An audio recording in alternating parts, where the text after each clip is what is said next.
last leg of our series, Cross-Check.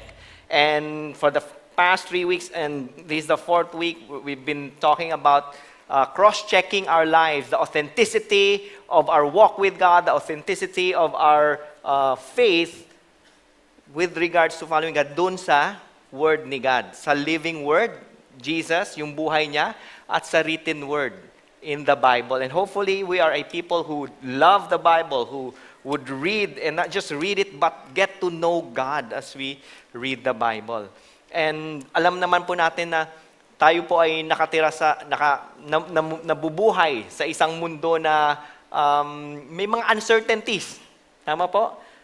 There are so many uncertainties sa mundong ito. Na, take for example, locally, sino ba naman sa atin ang mag-aakala? Nung January, nung mag-New Year, di ba, masaya tayo, nag-prayer and fasting tayo. Sino ba naman ang mag-aakala sa atin? Nang ibang mga kababayan pala natin, by pagdating ng March, ay okay nang hindi maligo. Sino po ang naapektuhan ng water crisis natin ngayon? Okay, naku. Okay. Pero alam mo yon, parang, sino ba makakala na, may water crisis? Di ba? Dati may rice crisis. Iba-iba, maraming uncertainty sa buhay natin. At hindi lamang nagka-come up ang mga uncertainty sa city, sa tubig, maari ding sa career, maaring sa pamilya, maaring minsan sa mag-asawa. Nagkakaroon ng uncertainty, nagkakaroon ng tribulation, nagkakaroon ng challenges, nagkakaroon ng trouble sa pag-aaral, no? Yung iba kasi gustong mag-aral pero may mga uncertainty kung makakapag-aral ba sila. Yung iba naman sa relationship, no? Nag-start ng dating pero may uncertainty kung tayo nga ba ang para sa isa't isa. Yung iba sa mga pangarap natin, na meron tayong mga inilagay ang Panginoon sa puso natin na mga pangarap, na mga dreams, pero ang sitwasyon parang, mangyayari pa ba ito? Isa sa mga narinig ko dati nung ako ay bagong Kristiyano, I think I was in college at that time, and I heard this phrase, one thing for certain, this world is uncertain. May mga uncertainties, hindi mo masasabing itaga mo sa bato, no? Kahit meron tayong ganyan. Itaga mo sa bato, itong mangyayari, pero you really don't know. You really don't know. And so how should we respond as Christians in an uncertain world? How should we respond? And as we respond, saan tayo kumukuha ng peace natin? Where do we get our stability in times of uncertainty? At yan po ang titingnan natin, ang i-cross-check natin ngayon sa salita ng Diyos kung tayo ba bilang mga mananampalataya ng Panginoon, pag dumating tong mga challenges, mga problems, mga hindrances, mga tribulation, paano nga ba natin ito nire-respond? How do we respond? Paano tayo, Raynette, respond in Tagalog? Sinasagot. Tinutugunan. Paano natin tinutugunan ang mga bagay-bagay na yon? So we're going to look at John 16, verse 33, one verse. So go ahead, go to that verse. And let me tell you the background of this verse. Okay, so eto na yung malapit ng ma-arrest si Jesus. Malapit na siyang kunin ng mga may kapangyarihan. Gabi, naglalakad sila probably in the Mount of Olives. Okay? And tapos na ang Passover meal. And John 13, nagkaroon sila ng Passover. Doon na yung communion, doon in-establish ni Jesus. At ang ginawa ni Jesus sa John 13, hinugasan niya ang paa ng kanyang mga disipulo. Anong sabi ni Jesus? Now that I'm your master, you have seen me serve you, then now serve one another. Yan ang isa sa mga sinabi niya. Tapos, nagpatuloy pa siya. Sinabi niya na the world will hate you. If you're a believer, the world will go against you. Sinabi pa niya na, pero huwag kayong mag-alala because ipapadala ko ang banal na espiritu na manirahan sa inyo at mag-i-empower sa inyo to say yes to the truth of God and say no to sin. To give you the grace to have faith, to step out in faith to obey God. Sinabi niya rin that He will be victorious. Sinabi niya rin that He's going to suffer. At sinabi niya rin that Peter, you will deny me. And he also said to the other apostles, the other disciples, kasi excited sila, sinabi nila kay Jesus, Jesus, now we know that you are from God. And we're excited with what you're going to do. Now we believe, sabi ni Jesus. Do you really believe? I tell you the truth. This very night, you will run away and abandon me. Yun ang context ng sinabi ni Jesus sa John 16 verse 33. So it's a long discourse. Maraming sinabi si Jesus, pero ito ang culmination. Pagkatapos ng John 16 verse 33, Jesus prayed for the disciples. Prior to John 16 verse 33, Jesus talked to them about what will happen, about what He's going to do, about what they will do. And then, eto na ang John 16 verse 33. I hope nandyan na kayo sa John 16 verse 33. And it's one verse, and here's what it says. I have said these things to you, so that in me you may have peace. This world you will have tribulation. But take heart, I have overcome the world. Heavenly Father, we ask that you would bless the preaching of your word. God, that we will take this to heart and live it out. Live it out for your purpose and your glory. In Jesus' name, amen. I have said these things to you. Yung sinabi ko kaninang background. That Jesus said, I am the vine, you are the branches. Apart from me, you can do nothing. So remain in me. I'm going to send the Holy Spirit. I have prepared a place for you. Ganun yung mga pinagsasabi ni Jesus. And then, interestingly, sabi niya, I have said these things to you. What you will do, you're going to turn away from me. Pero sabi niya, I have said these things to you that in me you may have peace. Hindi niya sinabi na, you know what, lalayuan niyo ako, you're going to abandon me. At hindi sinabi ni Jesus, I have said these things to you so that you will be guilty. No. I have said these things to you para makondem ka. No. I have said these things to you kasi wala ka talagang kwenta. Alam ko kung anong gagawin mo. Sabi ni God. Hindi ganon. Sabi niya, pag ginawa nyo na yon, tandaan nyo to. Naghihintay ako sa inyo. You will abandon me, but I will never abandon you. That's what Jesus is saying. In me, you may have peace. And where do we get that? Sa buhay natin, cross-check natin, ano ba ang nagpapakampante sa atin, nagbibigay sa atin ng stability? Ano ba yung feeling natin, pag meron tayo nito, yes, I'm set for life. Okay na yung buhay ko, may kapayapaan, may peace. The word peace here is not just the absence of war. The word peace is the wholeness of things. Relationship, finances, health, peace, joy. Not just the outside, but the inner things in life. Yan ang sinasabi ng Panginoon dito. So sa buhay po natin, saan tayo yung nakaangkla ang buhay natin na masasabi natin, pag meron ako nito, may peace ako. Career ba yan? Nothing wrong with career. Parati natin sinasabi to. Relationship ba yan? Good things. The good things in life that God brings, the blessings. Doon ba nakaangkla? Or nakaangkla ba siya kay Jesus mismo? So halimbawa, para sa aming mga pastor, saan ba kami nakaangkla na pagkatapos nitong Sunday na to, masasabi ko na I can sleep well? Sa preaching ko ba? Pag marami bang tumawa, peaceful ako? Pag nag-joke ako at namatay yung joke, wala ba akong peace? Doon ba ako? Businessman, saan ba? Sa deal ba? Na pag pumasok yung deal na to, Lord, okay na ako. Or kung kahit anuman ang sitwasyon, masasabi mo na, Lord, may deal man o wala, okay man ang preaching o hindi, Lord, sagutin man niya ako o hindi. Mag-yes man siya. Nag-offer ako na, can we go out for coffee? No. How about tea? No. Soda? No. Lahat no. May peace ka ba? Saan ba nakaangkla? Is it placed on Christ alone? Or is it placed on situations? And I know, ang daling sabihin nito, peace is found in Christ alone, whatever the situation. But I kid you not, there are situations that I feel like, oh, grabe. Dumating ka na ba sa buhay mo na parang you're at the end of your ropes? Yung wala ka nang magawa kundi umiyak? Dahil lahat ng skill mo, hindi mo na maisip. Ginawa mo na lahat pero wala. At minsan, pag dumating tayo sa sitwasyon na yan, kahit alam natin to, minsan, the peace that God is giving us is being shaken. Remember Pastor Jeff? Pastor Jeff was driving to work. Let me tell you what happened. Kinuwento niya sa amin. Pastor Jeff was driving to work. Buti na lang traffic. No, I don't know if I want to say thank God for traffic. Pero buti na lang traffic. Doon pa siya sa may kainta pa lang. Ano nga yung ginagawang bagong LRT thingy?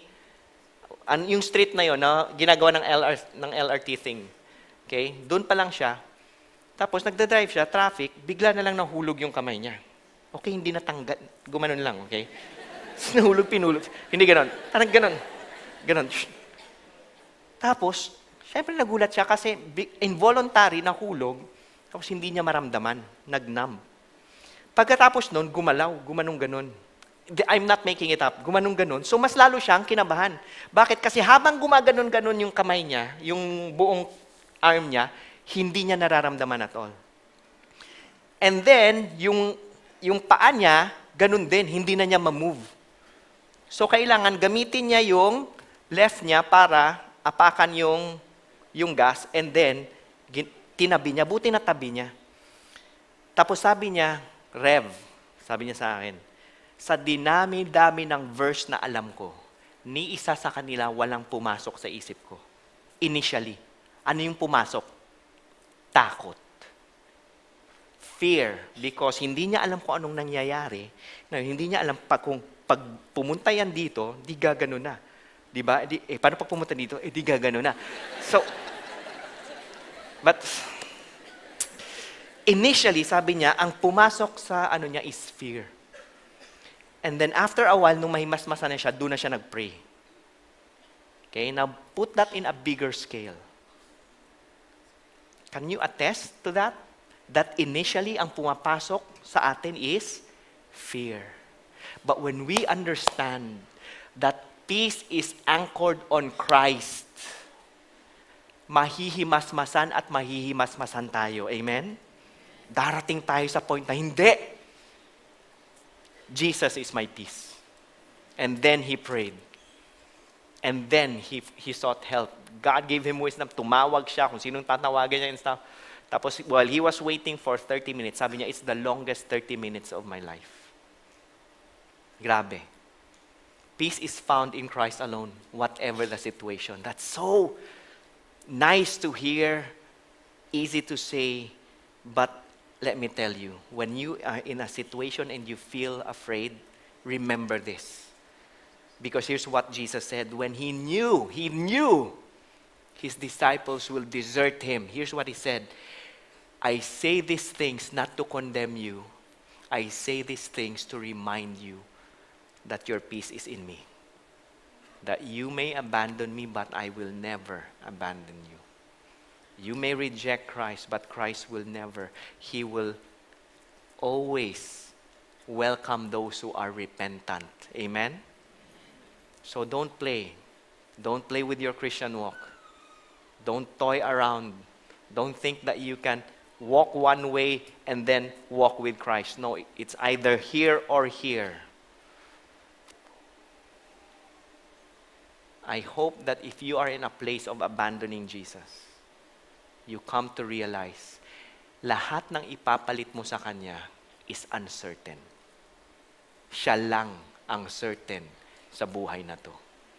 Kaya sabi niya, in this world, you will have tribulation. He encouraged them because he knew, alam niya yung katotohanan sa buhay natin. Kristiyano ka, kay hindi, you will encounter tribulation sa buhay na to. Ang word na tribulation dito is not just problems, but this is internal pressure brought about by the external things happening around you. Yung maaaring minsan may makikita ka, smile ng smile, pero sa loob niyan, para nang winasak ang puso niyan. Parang dinurog, sinaksak, nilagyan ng suka at martilyo. Parang ganon. May mga taong ganyan na parang pag tinignan mo, parang okay lang, pero sa loob, yun pala. And kaya minsan, akala natin, ang mga may problema, yun lang talagang externally, nakikita mo yung problema. Pero that's not. Yes, kasama yun, but more so yung internal, what do you call that? Your internal pressures brought about by the external circumstance. So anong sinasabi ni Jesus sa atin? Isa sa mga promise sa Bible na ayaw natin, you will have trouble. You will experience trouble. All of us, the person sitting next to you will experience trouble. Now, maybe that's your trouble. Look at the person sitting next. Siya ba yung trouble mo? Maari, pero wag kang mag-alala. Dahil in Christ, you will have peace. In this world, you will have tribulation. Bakit kaya? Ano yung sinasabi dito ni Jesus sa mga disciples? Sabi niya, lalayuan niyo ako. Sabi niya, time will come. Palalayasin kayo sa mga synagogues. You will be flogged, you'll be stoned. Yung mga ganon. Winarn na niya yun. Anong ibig sabihin ng tribulation na to? Now, this is the tribulation brought about because the world, the system that is against the truth of Christ, will always oppose the pleasure of God, will always oppose the truth of God. Ganon. Kaya nga, sabi ni God, marriage between the man and the woman, hindi. Sabi ni God, you are created, you are a man or a woman. Sabi ng world, hindi. Sabi ni God, marriage should be honored by all. And sexual intimacy within the marriage bed. Sabi ng world, hindi. And the world will pressure you. Sabi ni God, no, when you do business, do it with honesty. Sabi ng world, hindi. Pwedeng hindi na. Pwede na yung over, under, including the table. Pwede na yun. So the world, and that's the tribulation na sinasabi ni Jesus. The tribulation brought about by the opposition of the world to the truth of God. Sabi ni God, I want to bless you and you are going to be prosperous and healthy. Sabi ng demonyo, hindi. I want to make you sick. I want to make you suffer. As a matter of fact, I'm going to use money to give you so much if it's going to get you out of God.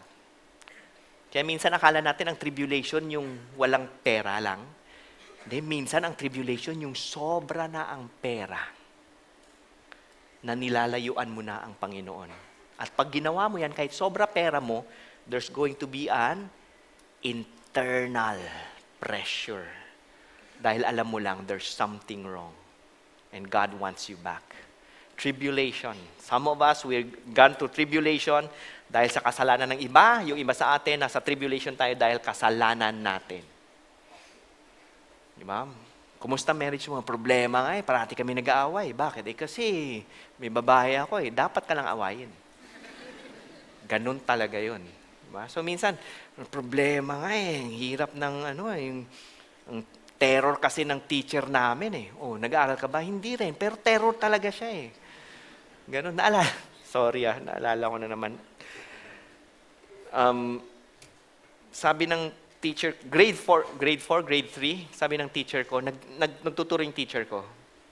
Tapos, pagkatapos sabi ng teacher ko, who does not understand the lesson? Okay, so I wanted to be honest. I raised my hand. I did not understand the lesson. And then my teacher said, Victor, did you listen? And because I'm honest, I said no. And the teacher said, get out. And because I'm obedient, I went out. Now, that's tribulation. Ang problema ng tribulation na yon, ginawa ko. Hindi yung tribulation dahil sabi ng katabi ko, pakopyahin mo naman ako. Ay, sorry, hindi kita pakopyahin because I want to honor God. That never happened. Pag tinanong niya dati, pakopyahin mo ako rin. Di ba? Give and take tayo. So I'm teaching my classmates the art of cooperation. Yung ganon. But that's not the tribulation I'm talking about. The tribulation here is this, opposition to the word. Because the world will always oppose it. But take heart, sabi ni Jesus. In the world, you will have tribulation. But take heart. Hindi niya sinabi na, you have tribulation, sige, tanggapin nyo na lang. Ganyan talaga Kaya sira-sira. Pinaka-mahirap, mamamatay ka na mahirap, ganyan na yan. Sabi ni Jesus, no, take heart, take courage. Take courage. It's not the end, it's not too late, it's not hopeless, it's not helpless. Take courage. Yan yung sinasabi ni Jesus. When there is trouble, what do we do? We just conform to the trouble? Nandyan na yan eh. Sakyan mo na lang. Or do we compromise? Or nilalayuan lang ba natin? Yung, alam mo, honey, may problema ang marriage natin. Hindi, walang problema. Ganun lang ba tayo? Kahit meron? Do we do that? Or do we take courage? Sabi ni Jesus, take courage. Stand. Hindi yung konting ano lang ng demonyo, parang wala na yung buhay Kristiyano ko, sobrang defeated. No, it doesn't have to be. You're not helpless. Hindi ka rin hopeless. Yung kahit ilan na, if you know you're called to marriage, then go. Ask someone out. Not just, hindi naman someone, ano? Pray about it, and pag pinakita sa ni God na, eto, this is the woman for you. Godly, di ba? God-fearing, may integrity, character. Then ask them out. Isa lang pala, ask her out. Them, sumobra. Guys, we can choose to face trouble with courage. Hindi yung, sino sa inyo, you love being in a party before and the most parties that you have attended is the self-pity party? Naku, hindi ako sinagot. No, kawawa na ako. Hindi ako sinagot, diba? Nag-date kami. Walang follow-up. Oh, siguro hindi na ako ganun kaganda. Huwag ka maniwala. Women, don't sell yourself short.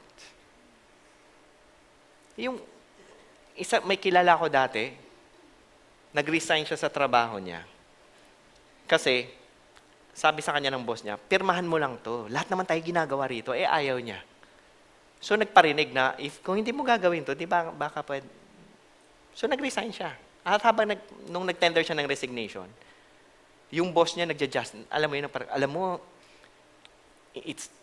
yung parang nagda-justify pa sa ginagawa niya. Kasi alam ng boss niya kung bakit siya nag-resign Stand up. Take courage. Be emboldened from within. Receive the boldness that God is giving you. At pag sinabi mo namang take courage, ano ibig sabihin ni Jesus? Away? Ganun ba yun? Di ba yung pinipilit ka ng boss mo ng pumirma? Ganun. Ayoko. Bag! Suntukan? Murahan? Minsan akala natin yun yung ranting. Di ba? Nagpi-PI tayo. Kristiyano ako, hindi mo ako pwedeng ganyanin. PI ka. Oh. Ganun ba yun? What does it mean? What does it mean? What does it look like to take courage? Stand for righteousness. Say no to sin. Speak God's promises. Nasa sitwasyon ka, ano yung sinasabi natin? Puro ba yung, wala na talaga, wala nang pag-asa? No, are we declaring who we are in Christ? I am blessed. I'm a child of God. I can walk in righteousness. I am called to obedience. Ganun ba? Or parang, hindi, na talaga ako Hindi ko kayang mag-say no to porn Is that what you confess? Or are you confessing that I am called to live a pure and holy life? Stay away from sin. What does courage look like? To forgive. That's what courage looks like. In the world, courage looks like what? Vengeance. May araw ka rin. Bukas, luluhod. Hindi lang mga tala, galaxies ang luluhod. Ganon. Step out in faith. You're called to marriage, but young men, unless you step out in faith, hindi sila ang lalapit sa atin. Swerte mo. Lakas mo kung ikaw yun. Can I have coffee with you? Can we go out? I want to get to know you. Can we go out sometime? And young women, a coffee that is not a marriage proposal. Okay? Naku, pag nag-yes ako dito, baka akala niya may gusto na ako. Wala, tanggalin niyo yan, okay? Kape lang yun. Kape lang. Step out in faith. Yung iba sa inyo, binigyan ni God ng desire and even the skill to have your own business. Pero kasi si daddy hindi nag-work out eh. Yung kapatid ko hindi rin nag-work out. Yung uncle ko, they're not you. Their calling might be different from yours. Step out in faith. Yung iba sa inyo, you're called to be in a full-time ministry. Some of you are even called to be in the full-time ministry but not in this ministry. At dito kayo, hindi, dito na ako sa victory. No, victory is not your Savior. God is. At ito yung isa sa mga kinakatakutan natin. Share your testimony. Kasi pag sinare ko, baka magkamali ako eh. So what? Ang dami mo ng pagkakamali eh. Ito pa ngayon inisip mo, baka magkamali ka rito. My goodness. Shucks. Di ba? God, every member is a minister. Man, you are a minister. Why are we gonna do this? Okay, so to take courage is this. To stand for righteousness. To say no to your friends who are watching porn. To say no. To say no to your friends who are saying, alam mo, hindi naman malalaman ng mga commander natin kung saan tayong pupunta eh. Say no to that. To say no to your boyfriends who's saying, alam mo, kung mahal mo ako, gagawin mo to para sa akin. To say no to that, to stand for righteousness. Hindi yung over the table, including the table. Hindi yun. Hindi yung nanakawin mo pa isa-isa. Una yung toner. Tapos yung mag-build ka ng ano sa bahay. Anak, may bago tayong printer. Hindi ganon, okay? Pero, yan yun, di ba? Pero to take courage, hindi naman yung sa kabilang war freak ka. Hindi naman yung sa kabilang, nagpo-porn kayo? Kasi kayo, mga demonyo kayo. Hindi ganon. Hindi yun. Clear ba? To take courage, hindi tayo yung mayabang. We're humble enough to say, God, this is what you have called me to do. It's not gonna be easy. But I'm gonna do it because you have overcome the world. Tapos na ang boxing, ika nga. Pinatay na ng Panginoon si Goliath. Pugot na ang ulo ng giant, ng higante. Jesus has already won the victory for us. He has overcome the world. How did He do that? He lived a perfect and sinless life. He died the death that we should have died. The anger, the wrath of God inflicted on Him instead of us. He was forsaken by God so that we can be accepted. He bore the wrath of God so that we can bear the love and the blessing of God. And He rose again from the dead, proving Himself to be divine. Hindi lamang tao, Diyos siya. Kaya nga, we can take Him at His word na pag sinabi niya, He has overcome the world, yun na yun, tapos na. He has overcome the world. So take courage. Stand for righteousness. Kasi ang backer mo, hindi lang yung mayor, hindi lang yung congressman, hindi lang yung CEO, hindi lang yung presidente. Ang backer mo, yung gumawa ng lahat-lahat sa mundo. The one who's limitless in His power and resources. So take heart. Take heart. Amen?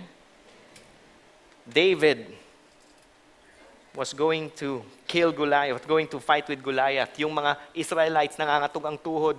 Takot kami. Di ba? Tama, toka-toka. Toka-toka. Something like that. Tapos sabi ng mga Philistine, talunin namin kayo. Sabi ni Goliath, I'm the man. Ganon. Di ba? Tapos pinatay siya ni David. Pinugutan ni David ng ulo. Nung napugot na yung ulo ni Goliath, ang mga Philistines na ang yayabang, tumakbo. Ang mga Israelites na ngatog yung tuhod, di ba? Tumapang. Ba't sila tumapang? Tumakbo na yung kalaban eh. Kaya matapang na ako. Di ba? Sounds familiar? So, hinabol nila yung kalaban. Ngayon, pag binasa natin yung narrative na yun, minsan nasa isip natin, dapat para akong si David. Yes! Pero ang katotohanan, hindi tayo si David. Tayo yung mga Israelites na nangatog yung tuhod. Si Jesus, si David. Tinalo niya ang kalaban. Ngayon dahil tinalo na niya ang kalaban, he has overcome the world, then we take heart. We take courage. Kasi tumatakbo na yung kalaban. Nagkukunwari lang yung demonyo na yan. Na mas magaling pa siya sa Panginoon natin. Pero wala nang gagaling sa Panginoon natin. Di ba? Alam nyo, marami nang tumalo sa Alaska. Pero wala pa ring tatalo sa Panginoon. Okay? Ganon. Now, here's the thing. Here's the thing. Pansinin niyo yung nangyari sa mga disciples. Now, remember, sabi ni Jesus, take heart, I have overcome the world. Tingnan natin kung ano nangyari sa mga disciples. Simon Peter was crucified upside down. Andrew was crucified. Simon the Zealot was crucified. Thomas was martyred by a spear ninja. Matthew was killed by a spear. Bartholomew was flayed alive with a whip. Philip was hung upside down and crucified. James was executed by the sword. Jude Thaddeus was crucified. John was boiled alive, but survived and exiled. Died later on in the island of Patmos. James Alphaeus was stoned and clubbed to death. Now, some of us might be thinking, Lord, ba't mo pa sila in-encourage? Ito na naman pala yung pupuntahan nila. But here's the amazing thing. Kahit ito yung nangyayari sa kanila, they know their peace is not on the situation. Their peace is in the person of Christ. And this is not the end. Jesus will come again and He will reign King of kings, Lord of lords, and every knee will bow before Him, and He will take us to that place that He has prepared, where there's no more sickness, no more pain, no more death, no more sin. Wala pa ring tatalo sa Panginoon natin. Amen? Tsaka hindi naman mangyayari sa'yo ito eh. Ang malamang mangyayari sa'yo dito, sabihan ka lang, burn against, burn against. Ang persecution natin dito, walang load, traffic, yung mga ganon. Ito hindi mangyayari sa atin. But here's the thing. There are other things that might be heavy as well. Nangangaliwa asawa mo, yung mga anak mo, rebelde, yung boss mo ayaw sa'yo, kahit anong galing mo, pinuput down ka, pinupolitika ka, ika nga, but let me tell you this. Whatever that situation is, God is with you. God is with you. Annie J. Flint, after graduation, 1866, born 1866, around prior to 1900, after graduation, nagturo siya. At pagkatapos niyang bago matapos ang taon ng una niyang pagtuturo as a teacher, she got sick with this disease. Para siyang arthritis na sobrang grabe. And for the next 40 years, she would be paralyzed. Papunta sa pagiging paralyzed. Yung mga joints niya, sobrang sakit. But here's one of the hymns that she wrote. She said, God has not promised, ko na lang kasi Old English, no? God has not promised skies always blue, flower-strewn pathways all our lives through. God has not promised sun without rain, joy without sorrow, peace without pain. God has not promised we shall not know toil and temptation, trouble and woe. He has not told us we shall not bear many a burden, many a care. God has not promised smooth roads and wide, swift, easy travel, needing no guide. Never a mountain rocky and steep, never a river turbid and deep. God has not promised those things, but here's what God has promised. God has promised strength for the day, rest for the labor, light for the way, grace for the trials, help from above, unfailing sympathy, undying love. Why? Because peace is not about controlling your situation. Peace is about realizing the God, the Prince of Peace, the Lord, who is already in control of every situation. Amen? I want to give us an opportunity to hear a testimony about this, about God's grace, about God, whatever situation we find ourselves in, God is at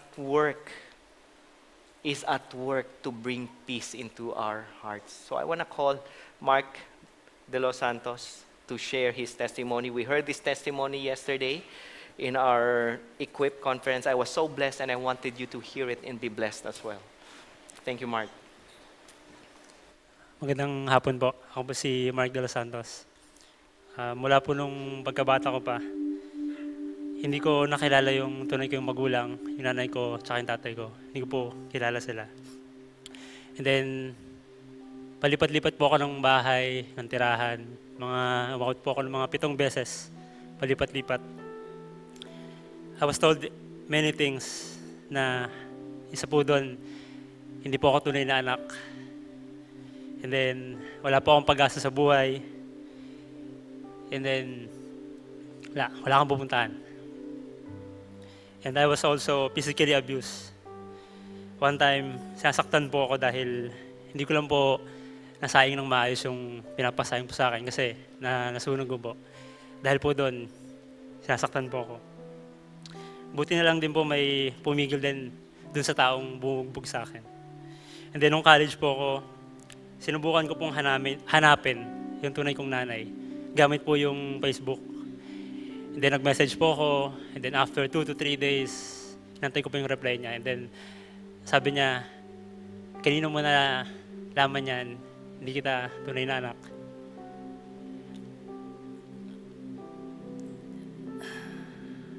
I started to feel both hopeless and then helpless nung time na yun. Yung mga moment na parang questionin mo si God. So I grew up not knowing my identity, my purpose, and direction in life. I jumped from one relationship to another, looking for love. Wala akong pakialam dun sa mga taong may pakialam sa akin. Dahil hindi ko nga alam eh. And then, March 2013 po, I was invited by a schoolmate to attend a youth service, Saturday youth service sa building po na ito. And yung series po na yun is about toxic relationship. Nung nakikinig po ako dun sa nagpipreach or yung pastor, parang naramdaman ko po yung love and conviction ng Holy Spirit. And then suddenly I surrendered my life to God during the service. I was immediately connected to someone for one-to-one. And then that same year din po, nag-Victory Weekend ako at sumali ako sa ushering ministry. Then nakilala ko po that time si Pastor Jerry Estrada, na siya po yung nag-lead sa Every Nation Campus STI. And then siya din po yung Victory Group leader ko. And then, one time po, in-invite niya po ako sa bahay nila. And then, na-observe ko lang po yung kung paano na lang niya alagaan yung pamilya niya, the way kung paano niya lang hawakan yung kamay ng anak niya. Hindi ko po napigilan yung mayak. And then, somehow napa-pray lang po ako. Sabi ko, God, hindi ko alam yung picture, God. Ano ba yung itsura talaga ng may pamilya or ano ba yung pakiramdam ng may pamilya? Posible ba na sa katulad ko, magkaroon ng ganito?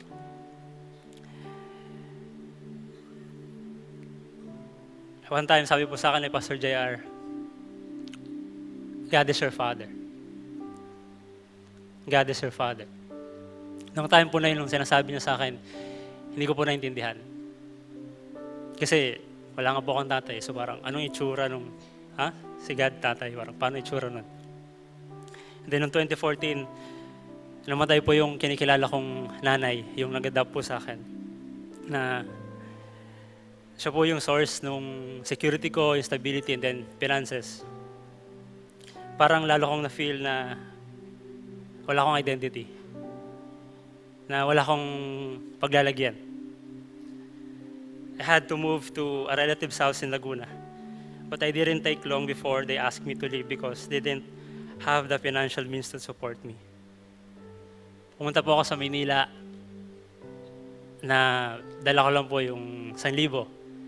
And then, few clothes lang po dun sa plastic. Nung time po na yun, hindi ko po alam saan ako pupunta. Ano po yung mangyayari sa akin pag naubos po yung 1,000. And then, suddenly po, meron pong discussion sa small group namin na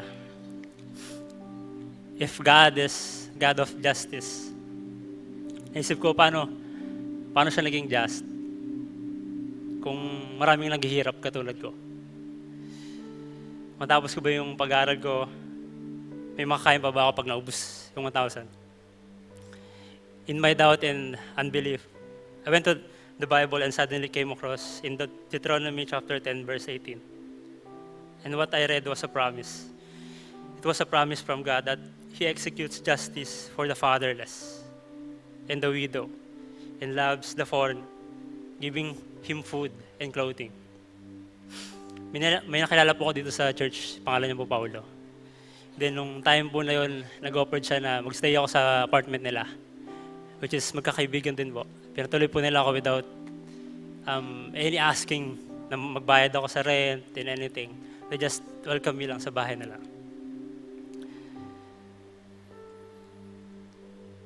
Tapos, one day po, meron pong tumawag sa akin.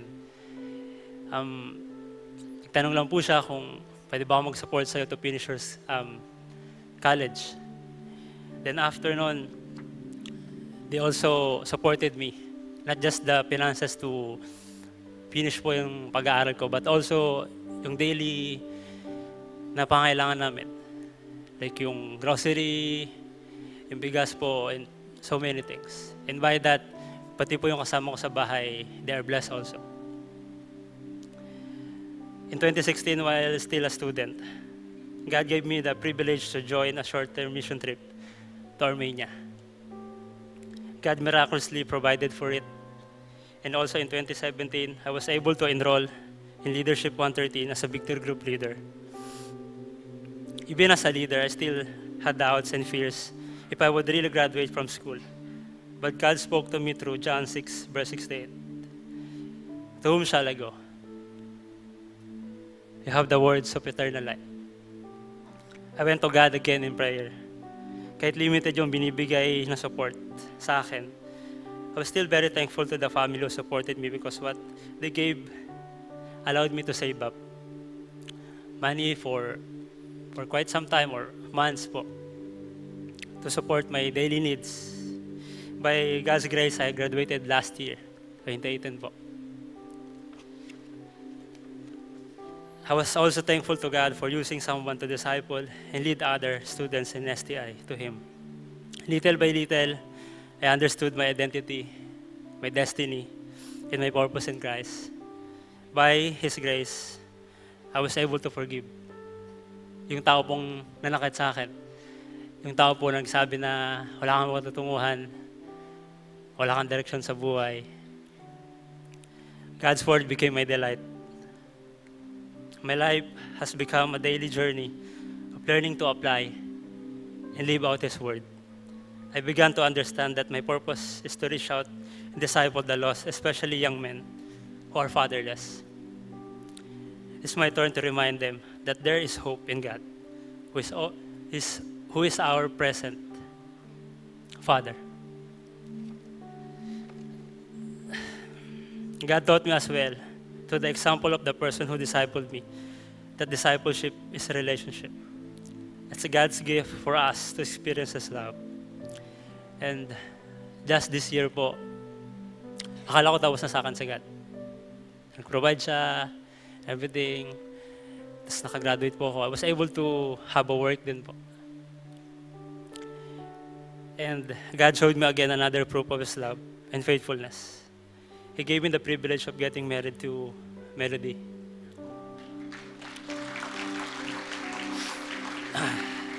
Who's now my beautiful wife. Again po, I'm Mark De Los Santos. Thank you. Melody, can you join us? Baka akala nila nagpicture lang kayo eh. Alam mo yun, kunwari lang yan. Mag-hold hands nga kayo. Oh, mag-asawa talaga. Okay. Can we just pray for them? Lord, we thank you for the life of Mark and Melody, that more people will be blessed by your goodness and your faithfulness.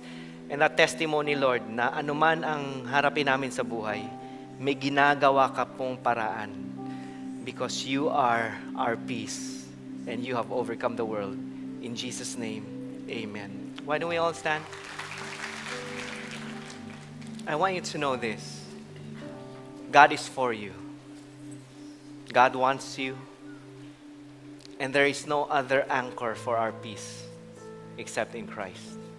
And when you do that, you will be a person who will overcome the world because your God has overcome the world. dahil patay na si Goliath, pwede na tayong maging matapang. Amen? For everyone who has been born of God overcomes the world. And this is the victory that has overcome the world, our faith. Who is it that overcomes the world? Except the one who believes that Jesus is the Son of God. Lord, we know that there are many opposition, many problems. But we thank you. Lord, wala pa ring tatalo sa Panginoon namin. Lord, we declare your blessing of healing.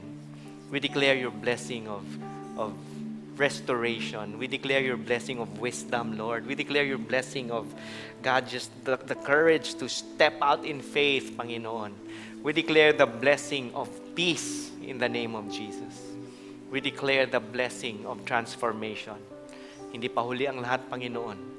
Kami po ay naniniwala na kami ay magbabago, kami ay binabago, kami ay makapagsabi sa kasalanan, ayaw na namin sa iyo. We say no to sin, and we return to the Lord our God, because only in Christ do we find peace. The peace that is beyond understanding, that will bring joy to our souls. In Jesus' name, amen. God bless you.